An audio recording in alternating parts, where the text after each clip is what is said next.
we're going to cover some really powerful grounds. Because while we come here to enhance our life, to empower ourselves. And this month's theme is really all about that. It's the how-to. And we've got three themes, and we try to remember what they are when we get up here. I told Sandy if I mess up, she's to yell if she remembers them. But the themes are such, and I've got it right here, got it down. It's communing, the consciousness of communing with God. To commune with God, number one. The second one is, what? It's spiritual transformation. And the third is shifting in consciousness. Now, one might say, what does all that mean? Is he going to talk about that? Well, it's what's wonderful about these themes. It's the how-to. I think the reason I come to the New Thought Centers, and this one including, because it tells us how to do it. We can sit here and say, how can I do that? And the how-to is this. And how do I sunshine my magnificence while I'm participating in this world of form, just the dynamics of it, and still do all that in the energy and the experience of joyful living, abundance, in spite of everything we're going through? How do we do that? How do I deal with all the challenges that affect me? And we're covering these, this every day we have a challenge. It seems like on a daily basis. How do I experience those challenges and end up in confidence and have the appreciation for experiencing the challenges? And why should I experience the challenges and why should I appreciate them? Well, the bottom line is, why am I here in the first place? I'm here to experience all this, and I'm here to experience and then benefit by it.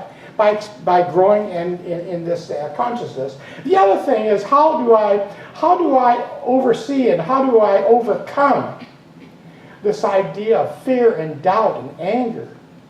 How do I overcome that when things get really tough?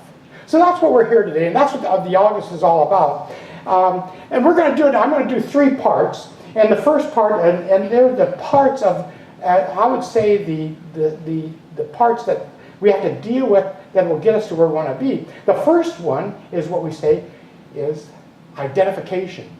The second one is conversation, it's communication. And the third is understanding this powerful entity that we are and knowing that it transcends anything in the physical. It's very powerful. Jenny pointed out many of these during her talk.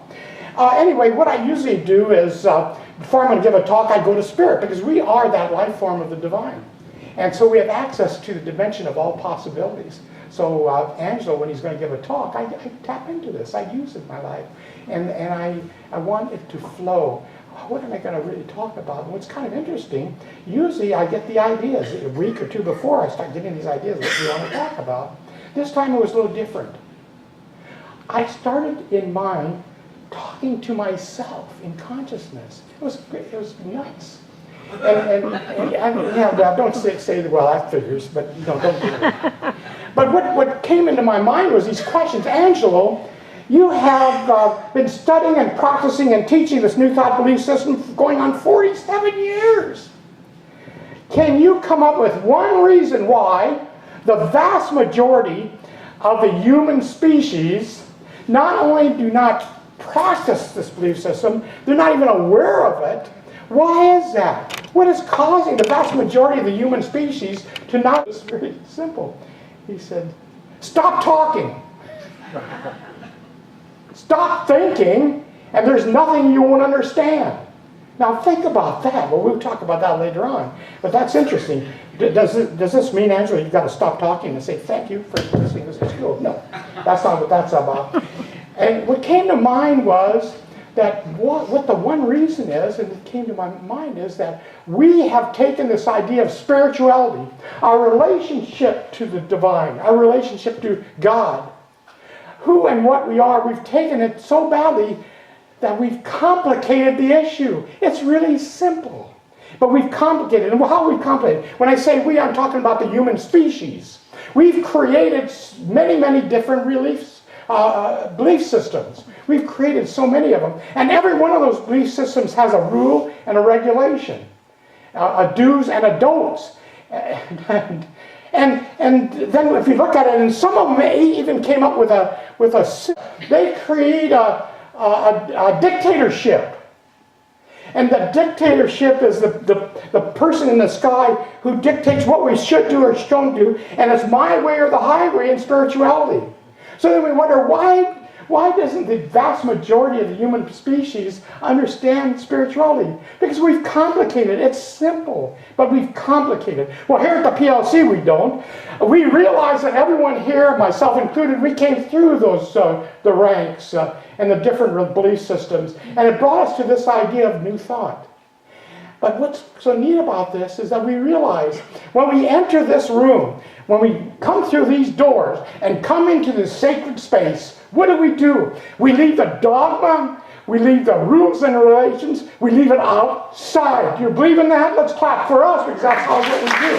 That's what we do. So what this month is all about is how do I take this wonderful power that I am and use it in my life so I can have an experience of joy-filled, abundant life. And I like to kind of look at the ancient Hawaiian. I love it. The ancient Hawaiian sayings. And we all, most of us have heard about that. But the ancient Hawaiians say this, that when we're born, and we say this too, when we are born, we come aboard in this plane of existence as a unique potential. That's what we each are. And it's up to each one of us to develop our potential, to first of all find out what is our potential, and then to promulgate that potential so we can help the entire planet. That's what we're here for. We're here to do that. But with the Hawaiians, they say, every child who's born comes equipped with a bowl of bright light, a shining light. And he says, and what the Hawaiian saying says this, that if you nurture that light, it will grow and be powerful. And then if you do that, it grows. And then finally what happens is that you can swim with the sharks and fly with the birds. Isn't that cool? Yeah. But if you lose track of who and what you are, your power, your presence, if you think less of yourself, if you think less of your neighbor, then it's like taking a stone and putting it into the bowl. And the stone and the bright light cannot live together in the same area. So the light starts dimming. And then as you continue in that path, you put more stones into the pot, into the bowl. The light goes out. And then you become a stone. And a stone doesn't grow, it doesn't move. It's blah. However, if you get tired of being a stone, all you have to do is take that bowl, turn it upside down, the stones fall out, and the bright light returns. Isn't that cool? And this is, I reflect on that a lot when I'm traveling this path, because I want that light. Because we are, that's what each one of us, Bob says this all the time. He says, when I look out in the audience, I see separation, but we're not separate. We're a bright light. And basically, if our senses were lying to us, we'd see just a bright light. And he says, we are that light. That's who we are. But we hang on to, we clutch this false identity. And that's what this month's all about, is how do I release and stop clutching on to an identity where I feel that I'm under the domain of the stuff out there.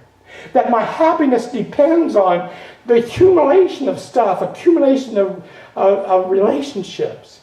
How do I transcend that? How do I release the grip that I have? And I have a metaphor on that. And many of you know about the monkey story. That these researchers wanted to catch a particular species of monkey. And what did they do? They had to go to Africa to do this. But they knew monkey ideas. They knew how monkeys operate. And they knew that if they developed a way to catch them. And they created this trap. And they took a small bowl, and they put on the bowl a large neck, a large neck that was a little smaller. And they put nuts in the bowl. And then they tied this with ropes to the ground. And they anchored it. And they said, okay, let's go sleep, and tomorrow morning we'll pick up the monkeys. We'll pick them up. And they knew the ways of the monkey. So the next morning they go, and sure enough, they had the monkeys. Well, what happened? Well, each monkey, a monkey would reach into the bowl. They would scent the nuts. They'd reach in with their paw, get a fistful of the stuff, And then they'd go to retrieve their paw, and they couldn't because it was too big. But they refused to let go of the bounty. They refused to let go of the bounty, and so they were trapped. And so with us, we've got to figure out how to not be trapped into this idea of clutching on to something that we're not. We're powerful spiritual beings. We're eternal. We're creative. We are a life form of the divine, and we're here to learn and to grow, but to experience all these things, and we need to know how to do it. How do I communicate with them? And the Master Jesus, who I feel was the very first New Thought preacher on this planet, told us this, that if you do not know yourself, if you do not come to that realization of who you are, then you are existing in poverty. You are poverty, his words. And the poverty didn't mean the accumulation of goods and money. The poverty, we're in poverty when we have a lesser opinion of ourselves, when we think that we're under the domain of all this stuff that's going out there, when we think that something that's happened to us is so bad that we can't take care of it. That's poverty. And so many of our people live in that state of poverty, that state of awareness. This month's about how do I not do that? So anyway, that's the identification that we need to do. We need to somehow release our false identity of who we are and grasp the truth. The second one, which is kind of cool because I love it, because I like the idea of communing. And we have this tremendous life force within ourselves. How do we direct it? How do we direct this power to handle the situations that we're confronted with? How do I rise above something that's going on that seems to be taking control of me? How do I do it? And that's the beauty of this. And well, for starters, we don't commune with God. I talked to Sandy and I discussed this, it's kind of cool. We don't commune with God. Because we just discussed who we are. We're this life energy, this power, this presence that through our thought process we create. We're creators. Do we commune with ourselves? No, we don't commune with something. Because when we say we commune with something, we call it duality in this New Thought. That there's God, there's this superhuman being on his throne. And then there's us. We're following the directions. We don't want to get into that consciousness any longer. That's not who we are. So we don't commune with something. What we do, we commune from the awareness of who we are. Kind of cool. So anyway, that's the idea. And what's kind of neat is that a lot of us follow I like to call it the Gnostic. I consider myself a New Thought Gnostic. But many of us follow the Gnostic beliefs of what God is. That God is a living presence. That God is not a being. That God is spirituality. God is a spirit. And then what's kind of neat about that, quantum physics, thanks to Bob, he awakened us to what the idea of quantum physics was. That quantum physics came through, and through people like Lynn McTaggart, who wrote The Field. How many of you have ever read The Field? Kind of cool. And she lists in that particular book that this awesomeness, just incredible discovery, that every human being, this is a key now, we're talking about a key to dialoguing with this power that we are, that every human being and every living thing